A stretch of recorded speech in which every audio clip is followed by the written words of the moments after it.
Sementara itu analis politik Ray Rangkuti, penentuan cawapres harus dilakukan hati-hati menurutnya. Karena menurutnya cawapres yang dipilih bisa menaikkan elektabilitas, namun sebaliknya jika salah pilih bisa membuat elektabilitas menjadi anjlok.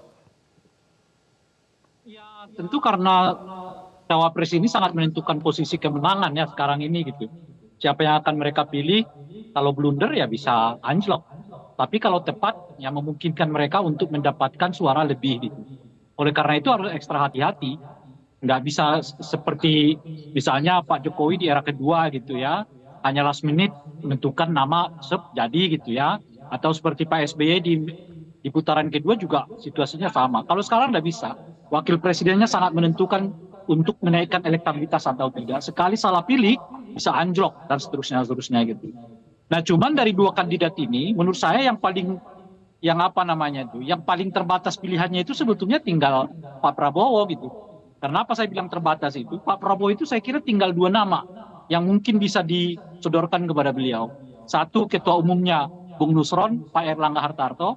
Yang kedua Pak Erick Thohir seperti dikait-kaitkan banyak orang kan. Tapi dua ini akan selesai kalau misalnya Gibran masuk gitu. Tapi sebelum kita masuk ke Gibran itu, di antara dua tokoh ini saya kira posisinya Erlangga jauh lebih kuat ya dibanding ke posisinya Erick Thohir karena Erlangga kan ketua umum partai. Jadi kalau apa namanya ketua umum partai tentu punya keinginan lah untuk menjadi wakil presiden. Cuma Baik. masalahnya saya lihat Partai Golkar dan Erlangga itu kurang minat gitu loh Pak untuk jadi calon wakil presiden itu.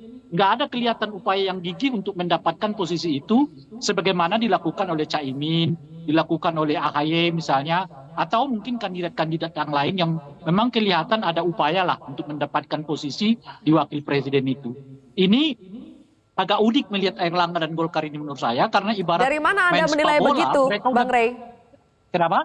Dari mana Anda menyimpulkan seperti itu? Ya sederhana sebetulnya kan dengan perginya Caimin kan saingan Airlangga sudah nggak ada lagi gitu.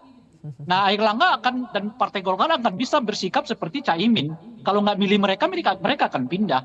Dan saya kira Pak Prabowo ya tidak akan mau lagi ada teman koalisinya yang pindah di menit-menit akhir ini gitu loh. Sehingga dengan begitu bagaimanapun dia akan pertahankan. Jelajahi cara baru mendapatkan informasi. Download Metro TV Extend sekarang.